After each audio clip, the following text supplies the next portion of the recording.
महिलारोप्य नाम के नगर में वर्धमान नाम का एक वणिक पुत्र रहता था।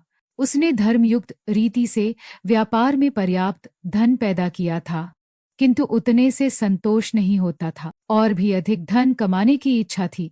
6 उपायों से ही धनोपार्जन किया जाता है: भिक्षा, राजसेवा, खेती, विद्या, सूद और व्यापार से। इनमें से व्यापार का साधन ही सर्वश्रेष्ठ है। व्यापार के भी अनेक प्रकार हैं।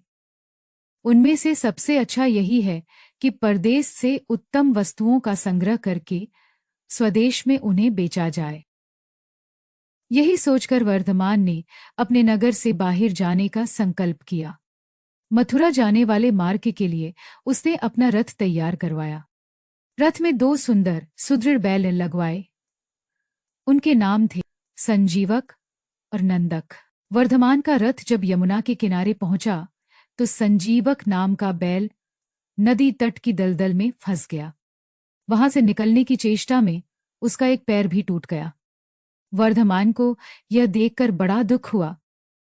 3 रात उसने बैल के स्वस्थ होने की प्रतीक्षा की। बाद में उसके सारथी ने कहा कि इस वन में अनेक हिंसक जंतु रहते हैं, यहाँ उनसे बचाव का कोई उपाय नहीं है। संजीवक के अच्छा होने में बहुत दिन लग जाएंगे। इतने दिन यहाँ रहकर प्राणों का संकट नहीं उठाया जा सकता। इस बैल के लिए अपने जीवन को मृत्यु के मुख में क्यों डालते हैं? तब वर्धमान ने संजीवक की रखवाली के लिए रक्षक रखकर आगे प्रस्थान किया। रक्षकों ने भी जब देखा कि जंगल अनेक शेर बाघ चीतों से भरा पड़ा है, तो वे भी 2-1 दिन बाद ही वहां से प्राण बचाकर भागे और वर्धमान के सामने यह झूठ बोल दिया, स्वामी संजीवक तो मर गया, हमने उसका दाह संस्कार कर दिया। वर्धमान ये सुनकर बड़ा दुखी हुआ, किंतु अब कोई उपाय न था। इधर संजीवक यमुना तट की शीतल वायु के सेवन से कुछ स्वस्थ हो गया था। किनारे की धूप का अग्रभाग पशुओं के लिए बहुत बलदायी होता है। उसे निरंतर खाने के बाद वह खूब मांसल और हृष्ट-पुष्ट भी हो गया। दिन भर नदी के किनारों को सींगों से पाटना और मदमत्त होकर गरजते हुए किनारों की झाड़ियों में सींग उलझाकर खेलना ही उसका काम था। एक दिन उसी यमुना तट पर पिंगिलक नाम का शेर पानी पीने आया। वहां उसने दूर से ही संजीवक की गंभीर हुंकार सुनी। उसे सुनकर वह भयभीत सा हो सिमटकर झाड़ियों में जा छिपा। शेर के साथ 2 गीदड़ भी थे, करटक और दमनक। ये दोनों सदा शेर के पीछे पीछे रहते थे।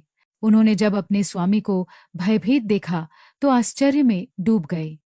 वन के स्वामी का इस तरह भयातुर होना सचमुच बड़े अचंभे की बात थी। आज तक पिंगलक कभी इस तरह भयभीत नहीं हुआ था। दमनक ने अपने साथी गीदड़ को कहा, कररटक, हमारा स्वामी वन का राजा है, सब पशु उससे डरते हैं। आज वही इस तरह सिमटकर डरा सा बैठा है। प्यासा होकर भी वह पानी पीने के लिए यमुना तट तक जाकर लौट आया। इस डर का कारण क्या है?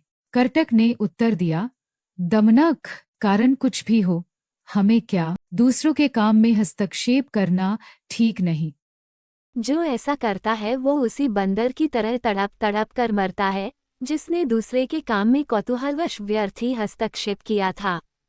दमनक ने पूछा, यह क्या बात कही तुमने? करटक ने कहा, सुनो।